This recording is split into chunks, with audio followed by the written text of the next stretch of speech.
Welcome to episode 136 of the Forward from 50 podcast, where we interview people over 50 pursuing new direction for their lives. It's an opportunity for men and women to tell their stories, their way, and in their own words.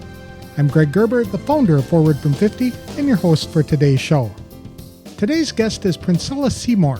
She's a licensed practical nurse, social worker, and founder of Complete Elder Solutions, which is based in Florida. Princella did not simply choose a career in elder care, she believes she was called to it. That calling became clear after she turned 50 and began reflecting on her lifelong connection to serving seniors. From helping elderly neighbors as a child to building a national elder care consultancy, Princella has devoted her life to bridging the gap between aging adults and their overwhelmed families. In this very personal and practical conversation, Princella shares how her earliest jobs at age 10 involved caring for elders in her neighborhood, why seniors often mask their struggles from their adult children, how she helps families reduce anxiety through clear communication and practical solutions, the importance of preventing caregiver-related fraud, why difficult conversations must happen before a crisis, her motivation for writing a family readiness workbook, and how her sister's tragic experience deepened her mission. If you are over 50 and wondering how to use your skills, wisdom, and life experiences to make a difference, then this episode offers a wonderful example of purpose in action. Princella reminds us that purpose often begins with nothing more than a desire to serve others.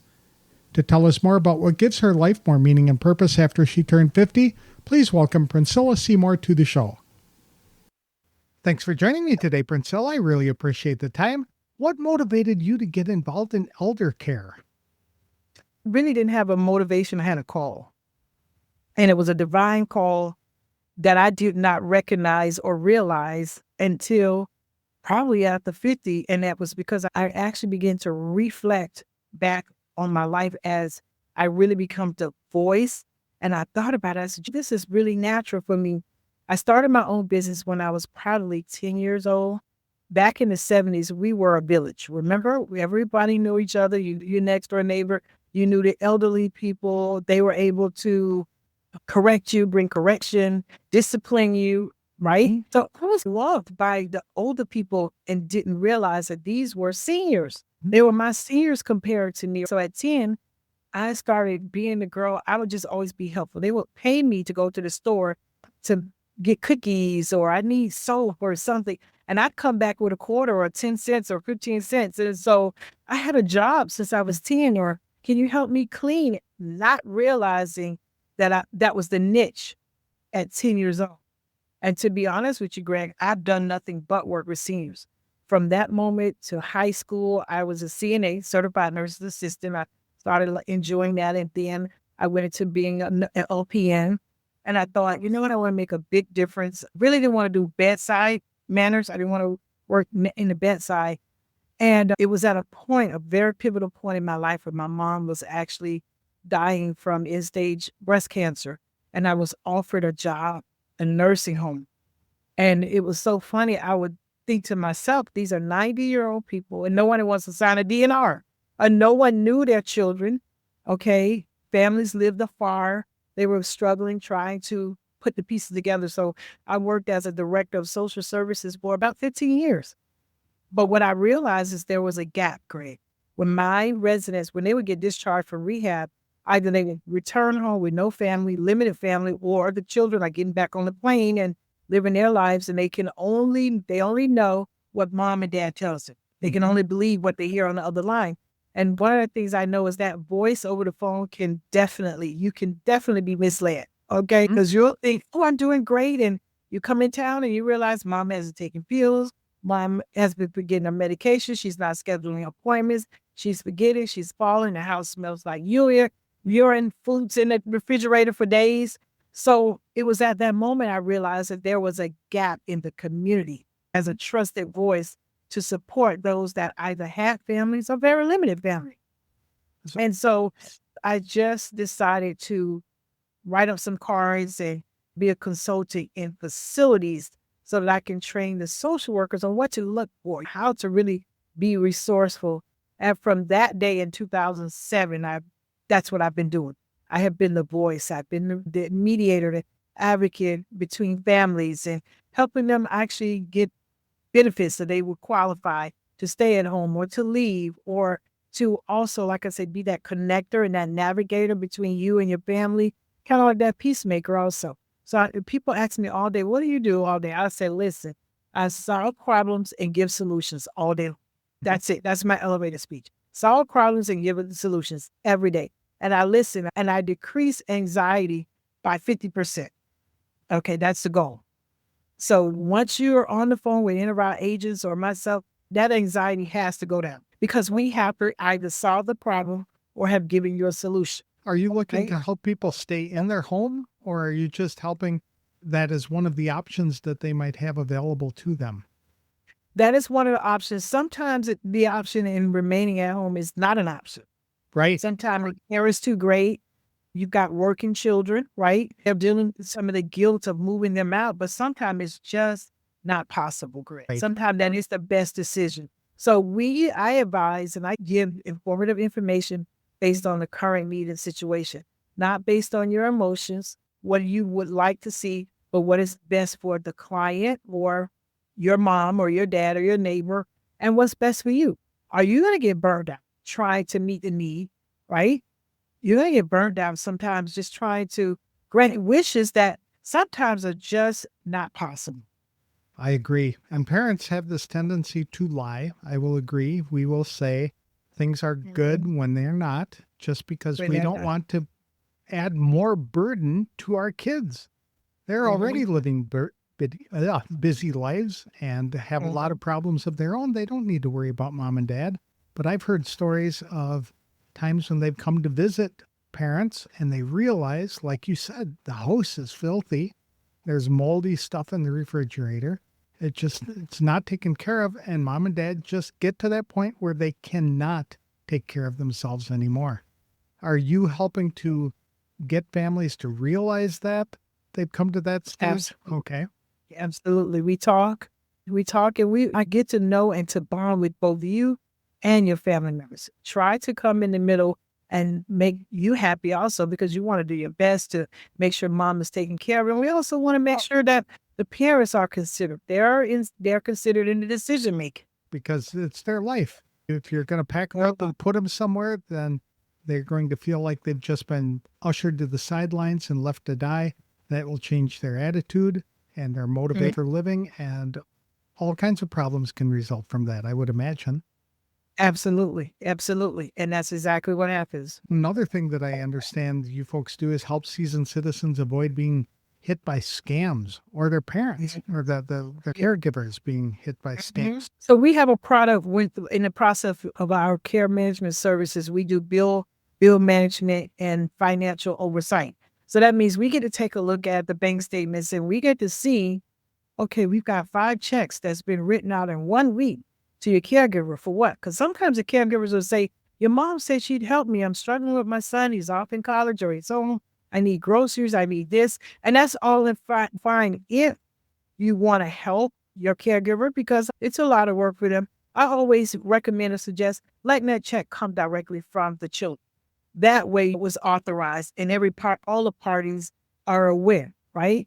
So I wouldn't go and say you shouldn't help someone that's helping you. I would say, let's do it. Let's get some permission, even if you're learner oriented, because that moment may come where you're demented and you're going to say, I never told you, or I never gave you permission.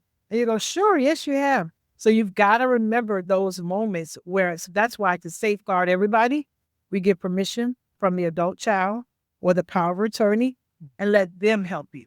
That's a good. And so that's one way we can decrease. But overseeing that statement, never get too comfortable.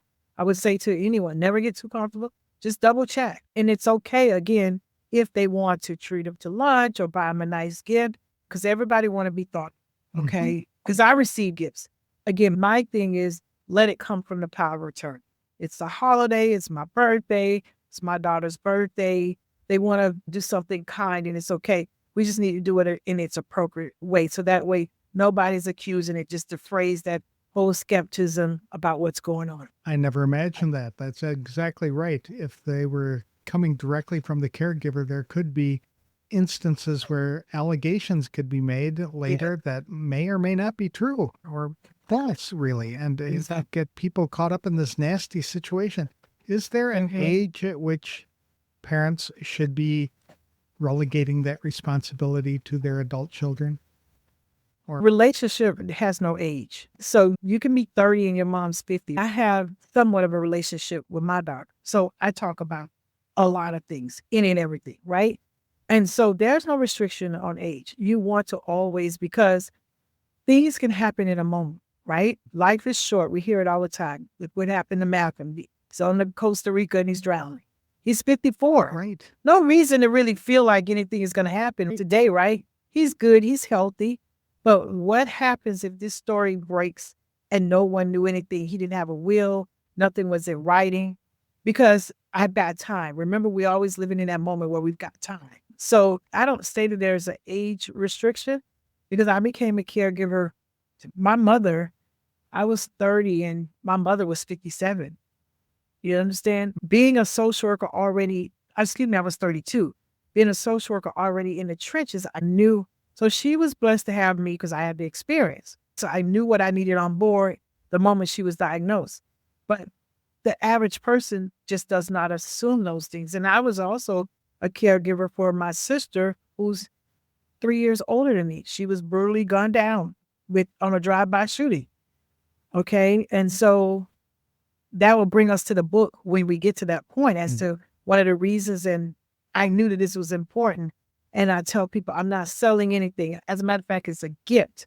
And if you really take it and use it, you will realize that you will think and remember me down the line, years down the line. It's like I'm leaving a legacy, free legacy, okay, to make sure that this doesn't happen to you. That's right. My experience doesn't have to be your experience.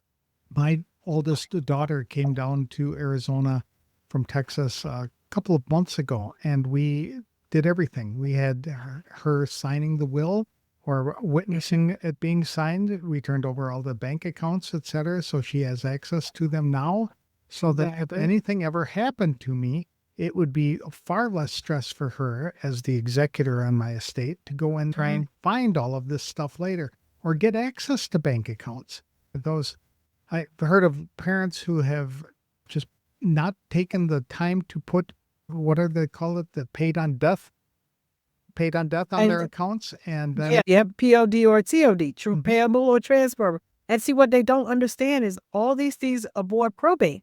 You don't have to pay a lawyer. You understand? You don't have to pay a lawyer. Even if you came into my office and there was a consultation of $500. If I suggest that to you and you do it, in our office, we suggest that and you do it, at their demise, you're not paying a lawyer, thousands of dollars, $5,000. Here in Florida, it's usually $5,000 or 3% of the estate to do something that could have cost you nothing if you just knew how to do it or sat with a professional to say, hey, what do I need to get done? Okay. What do I need to done? What do I need to get done? Okay. These are the things that we like to make sure that in our office, we give this information. So my book is not, obviously I can't get rich off $14.99, but I can tell you what, I can leave a legacy in your head, which is far greater than the money that I've earned. That's right. Because you're going to always remember Complete Elder Solutions or Princella. And to me, that's the biggest glory I can ever give to any of the listeners, is to know that when that time and that moment comes, you have everything in order. And hats off to you, Greg. Hats off to you. You know what also happened? A lot of time the parents don't want to share. They're stubborn. They don't give over the information. That was my mom. She said it was not, my business what her financial aspect was or where she got her money and things like that. But it's, how do you determine whether your parent is being the victim of fraud if you don't have that kind of relationship or those checks and balances in place to make sure that thousands of dollars aren't disappearing from their checking account? Disappearing, exactly. And how am I going to act on behalf of you? Because we already don't know our parents. And I'll tell you why. We leave and go off to college at 20. Right. In college, many times we get married. we start our family. We decide we're going to stay in Arizona. Although I was raised in Florida, I love Arizona here. I'm going to stay and start my family. I only visit during the holidays, once a year, twice a year. I have no clue my mom's everyday mood. Now, 50 years later, mom's elderly, and I'm now having to think and talk with her. I'm actually working or trying to conduct business for someone who I don't even know. She's my mother, but I don't know her. I don't even know her login, her passwords. We don't discuss those things on a daily basis. It just doesn't come up. I don't even know who her attorney is. What financial advisor has mom? Who has mom's portfolio? What's in the safe? How do I log in?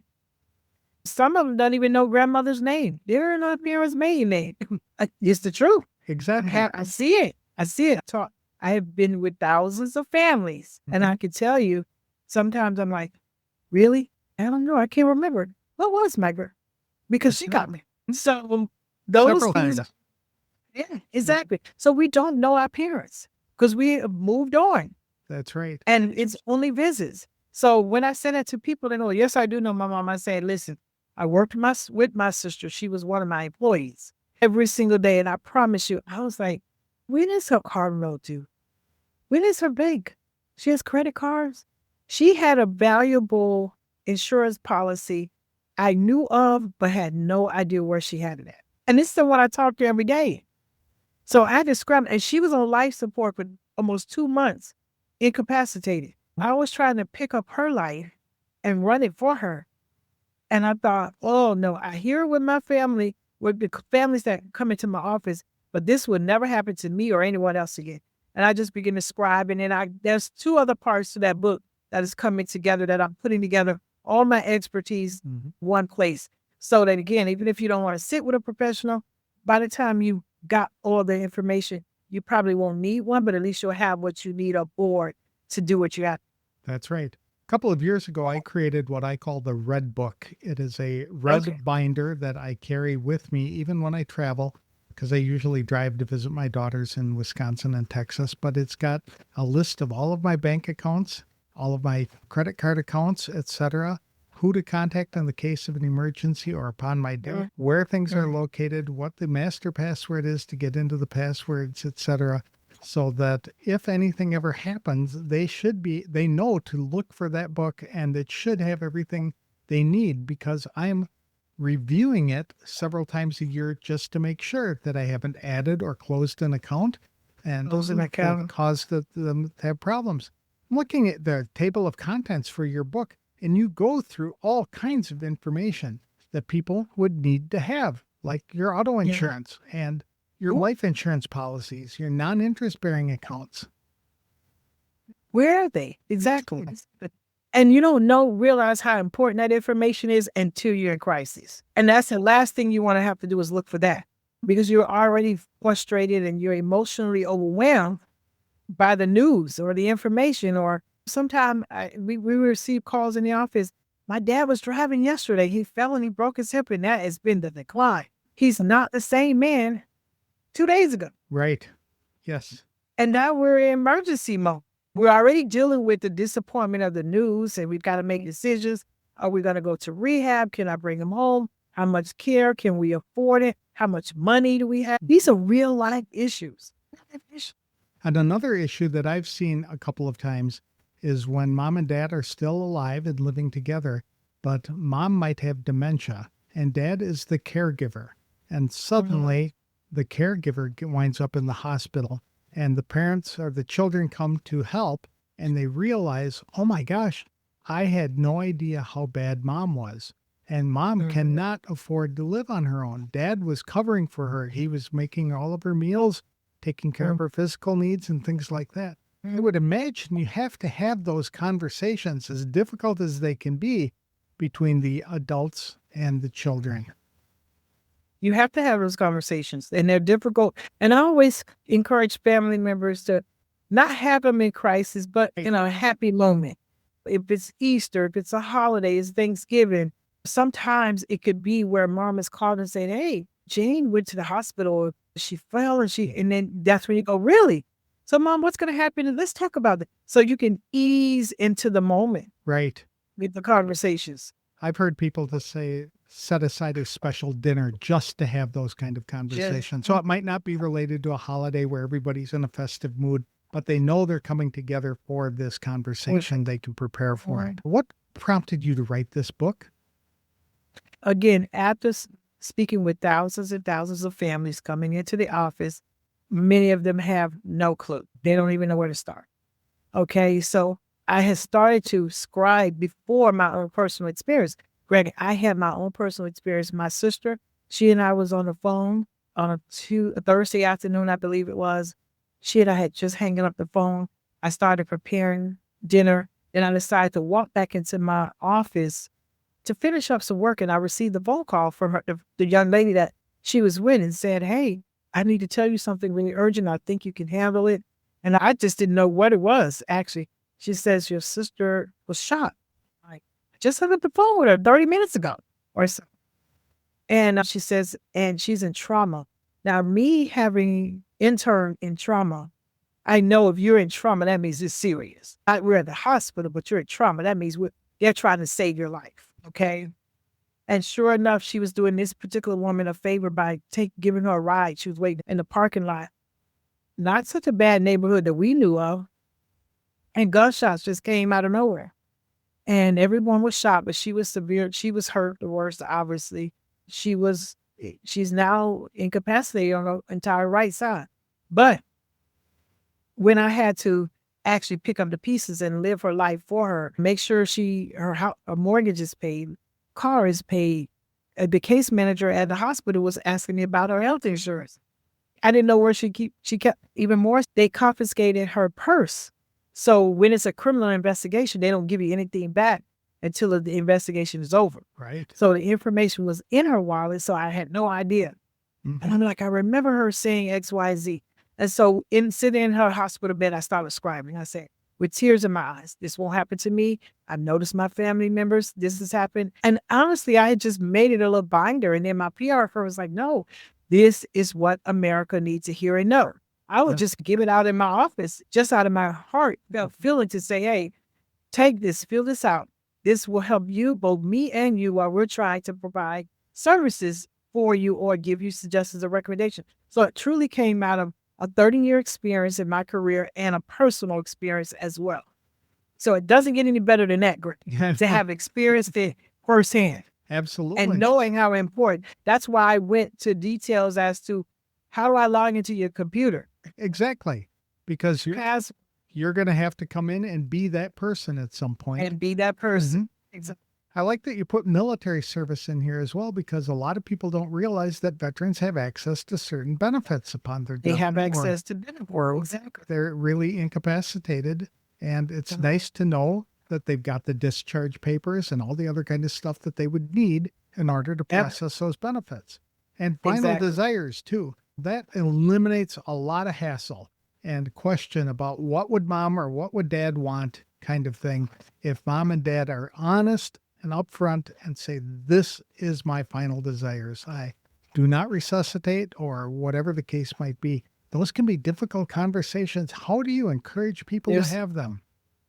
You know what? Once I become your coach, there's a certain level of trust that we earn, right? And once I realized that trust is earned, and of course it's not on the first visit, the second conversation, but it's definitely somewhere sooner than late, rather than later. And I say to them, listen, I share my experience as well. My mom passed away at 57, and I said, that won't happen to me again. So as soon as my mom passed, you know what I did? I immediately made arrangements for my father. So when he passed away, it was one phone call. I knew where he was going to be buried at. I knew the casket. I knew what the service was going to look like. So it was like a week long of just waiting on this service because I didn't have any arrangements. I didn't have to do anything, but just wait until the day come to actually have the memorial service. Once you build a trusted relationship with them, they pretty much will open up. And I have to explain to them that it is my role is to make sure that your final wishes are honored. And I can only know that by you telling me. That's right. You have to share it with me. And the other good thing about doing this in advance is it takes the pressure off when people, because at these companies, funeral homes, etc., it's like, wouldn't dad like this very expensive $7,000 cast? Yeah. You're making choices out of emotions. Exactly. That's right. And you don't want to make any of those decisions out of emotions. Imagine these people buying $20,000, $30,000 caskets. Emotions. This was dad, and so I gotta go in the best.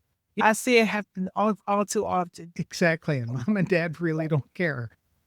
Oh, just put me in the ground or burn me up, whatever the case might be. Yeah, But exactly. Don't Exactly. don't get go into debt for this. That's right. Yes, and go live your life. Exactly. Super. So your book is just basically a bound form or a series of forms that people fill out all the time.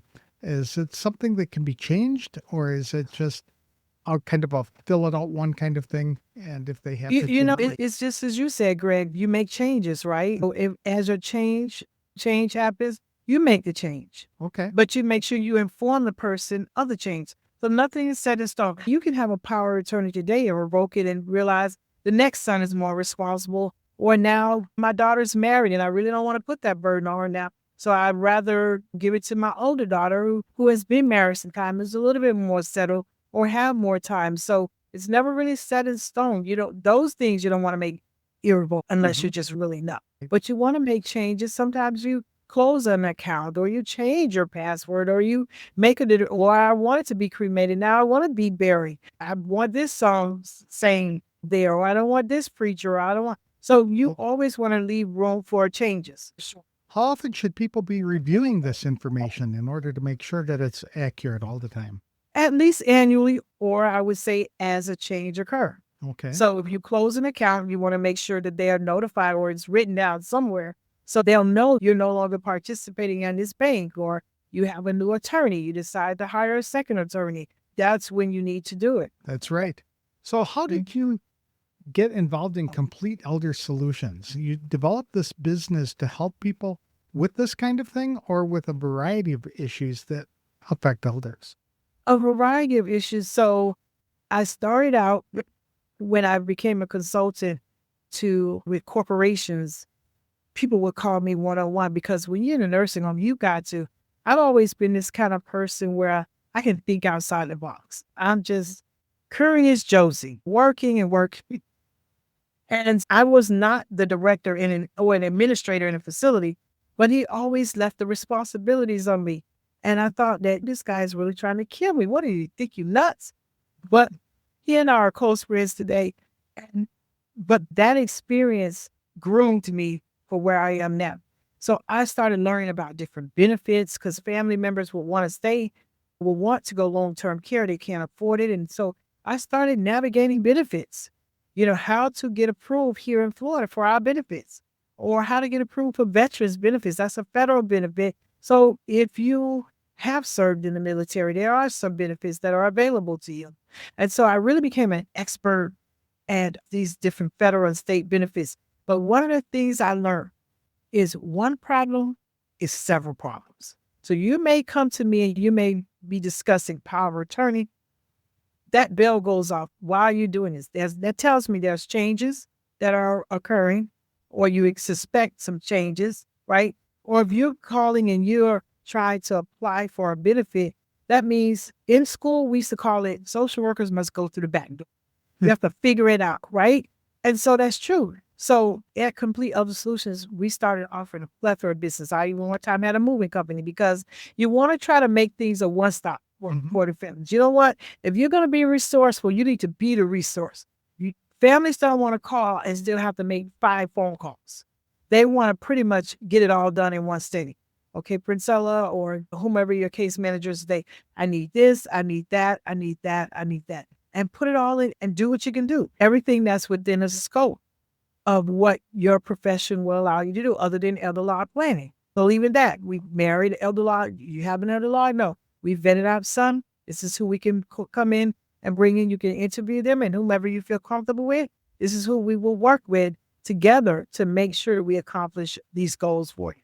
Are you working with families only in Florida or in other areas as well?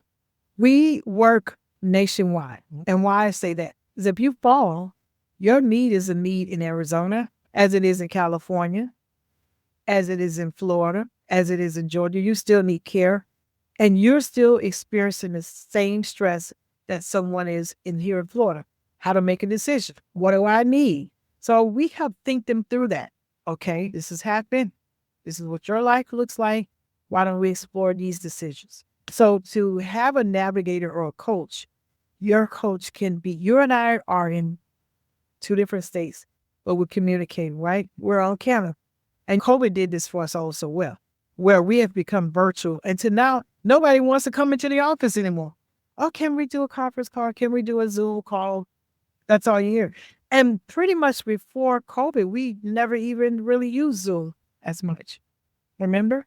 Oh, yes. What was the other one we used to go on? And there was another name for it. Oh, God. Skype? Skype. Yeah. That's what we would do. That's right. So now helping people is not impossible because, again, we have technology, we have AI, we have all that we need. So all that you need here is what you need anywhere else. It's happening. And when you when you think about it, you in Florida, me in Arizona, my oldest daughter in Texas, we can all get together on a Zoom call and just hammer out a lot of these details. Hammer on a lot of things. What is Greg? Okay, I've got this, I've got that. And so we just I become the team member. Super. How do you deal with different state agencies in other states? You would know what the agency is in Florida, I'm sure, but you might not know what the closest agency that does the same thing here in Texas or Arizona might be. So that's a good question. So if someone's a veteran is a federal, that's across the board. If your state, every state has provisions and supportive services for the elderly. The criteria may be slightly different, but they're all the same. So it depends on what state you're in. And so what we do is we coordinate. So hypothetically, if I'm doing some Medicaid planning for someone that's over assets ordinarily to qualify, but the family want to save some monies, we just connect with the elder law attorney in your county. Okay, super. Or in your county. You have that network established, or you would actually go out and research somebody who would be able to do it? In some states, we're not fully established, but here's the thing. If you work the work of social work, you can do, okay? Because you know where to go to. You know who to call, not to call a real estate lawyer for someone that's doing Medicaid plan. And then, too, that's why we'll give them at least 3 people to interview. So that way, whomever you feel fit and comfortable with, that's who you work with. We don't get to make all the decisions. We get to make the suggestion. Okay. And that's even better because now it gives me the trust that you have my best interest in play and you're not recommending this specific and only attorney because you're going to get a kickback because of... Right. And we don't get kickbacks. So you pay me and our agency and we make sure. So again, it's about you. Remember that. So that's why you have to speak to the 3. I don't need to be on the phone unless you want me to, but it's nothing in it for me other than that you receive the best services possible. How many people are employed by Complete Elder Solutions? Right now we have, how many coaches do I have? And we're growing. I try to make sure I have one within, it's 15 of us, actually, Okay. the coaches that we have. So we have a caseload, obviously. We have a caseload. And because I may speak to you today and I may not speak to you anymore for 30 days. So what we've done is we've made it a caseload and it's all need basis. So we're all scheduled. So it's a very structured position, but the entire goal and I created is so that you don't feel like a number, but a person. Okay. I'm thinking of people who are over 50 who are looking for something that would give their life purpose and meaning. And they're listening to you saying, yes, this is something that I could be passionate about in my area as well. Would they be able to apply to become part of a coach and you get the training? I love that because at this age, it's nice 50, soft age, we become mature. Yes. You understand? And a lot of time it's not so money driven. The thing that you want to, you don't want to chase money. You want to solve problems. So you want to be doing it for the passion. You understand? And because you sincerely care. And that's what I expect from each coach. Okay. Is to make sure that you're putting that family or that client first and you're doing it because you wanted to. Because nobody's calling our office today because they're getting married. These are life-changing, hard decisions that we have to hold your hand through in the process. That's right. It's never an easy moment. It's never. So You've got families, you've got couples that have been married for 50 and 60 years and now can't take care of their wonderful spouse. That's hard. It's very hard. That's very absolutely. I'd agree with that. What was I going to say? Oh, as a former social worker and licensed practical nurse, what kind of training did you have to get through, or what did you have to do to develop this whole elder care network? My criteria is, first of all, I have a master's degree in social work. In the state of Florida, obviously, I have to be registered, okay, as a company, but I don't collect federal funding, so I'm not required a federal license from ACA. So we're private pay. I can choose long-term care policies. If you have a long-term care policy, most people don't realize there's some provisions in there for care management hours where you can get some consulting, okay? And so my 30 plus years of experience in geriatrics definitely fit the bill, where I am actually qualified to do that, and also training, because that's what I'm doing. I'm building a team and a legacy. I'm training others become, because geriatrics, we got 10,000 people retire in a day. Every day, right? Yep. So it's a job. Yes. That's never going to. I don't think AI can fully, I mean, we're turning into an AI world, right? But there are some things AI just won't be. You're going to still have a population that want the human touch.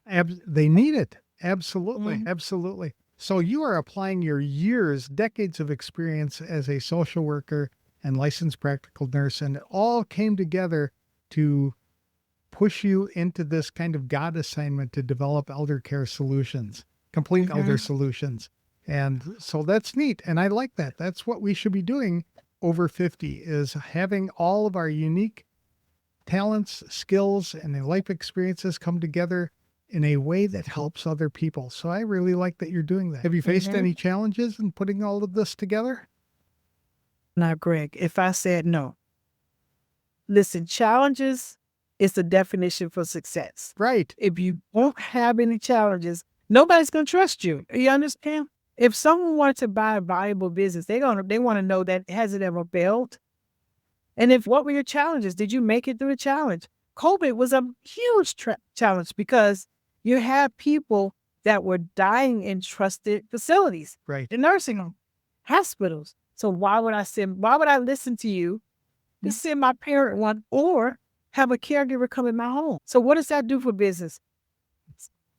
Right. Because now people are becoming the village. I'm going to stay at home with mom. You know what I mean? I'm going to keep my mom myself because I'm not working anymore right now. My business is closed.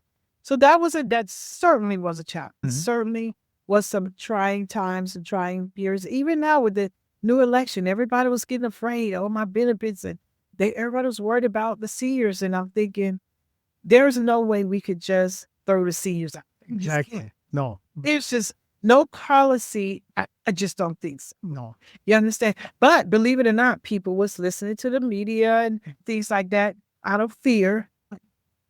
There is no way, I don't think even a human being would even think, again, the geriatrics and the seniors and the disabled and the elderly, those are all innocent people. So I had to spend a lot of time going into facilities and educating them as best as I can without being a politician, but to say, hey, don't be afraid. Don't be afraid. The changes are not going to affect this particular industry. Absolutely. If you have had the opportunity to roll the clock back, is there anything you do differently? Yes. For personally, I started out late in school. So I went back to college at 28, but I didn't know what I wanted to be when I grow up. So to say, although I was working in healthcare, I certainly will become an elder law attorney. I would have gone ahead because what I do marries each other. It marries each other well. And I've not always had the best experience in terms of staffing. Sometimes you can, one thing I learned is a resume tells me your skills, but it doesn't tell me who you are. Right. It doesn't tell me your potential, doesn't tell me that you hurt someone, it doesn't tell me anything. It just tells me what your skill set is, okay, and your capacity. So I have truly learned the hard knocks of really making sure that I vet out everyone, be true to myself. You understand? Like now I'm going on vacation and I'm telling some of my family members or the staff, I am off until August 15th. And don't be afraid of it because people appreciate communication. They understand vacation and learning how to put things in its perspective. I have a family. You can't be all things to all men at all times. You just can't. So those are the things that I just didn't know. But if I can roll back the hands of time, you would be speaking to Esquire Seymour, right? Esquire Seymour. I would have had my daughter probably a little younger. Yeah. I was getting ready to turn 44 when I had my first child. Oh my. Yeah, that is late. My goodness. Yeah. Don't regret her. Because she asked me the other day, Mom, what would be my perfect age for you right now? I say, off in college. Or probably done. Or probably done. Because you know what? I'm off in this quest to really educate. And so it's hard as a woman to bring that balance because I'm a wife, I'm a mother, and they all are important. And none of them can be neglected. I'm a business owner. I'm on podcasts. I'm an educator. Oh, I've got a lot of things going now. If she was off in college taking care of herself, listen, Greg, I'd be Oprah right now, okay? I'd be representing the geriatrics and the seniors. I would be the voice, which I am the voice, really and true, because nobody really cares. And this is a subject and a conversation it's once, yeah, it definitely is, okay? And so I would definitely be further than I am now. Definitely, I am America's solutionist, but I'd be full-time in it. I love it. Do you have any advice for people over 50 who may be struggling with what to do that gives their life more passion and meaning? You know what I realized? Us people over 50, I think it's a very soft spot for us. It's a good spot. It's like I say, all the mistakes have been made. You've either married the right person or the wrong person. You've either invested correctly or you've invested wrong. Right now, if I did not know, I would take a week and I would just do some self-thinking, self-healing.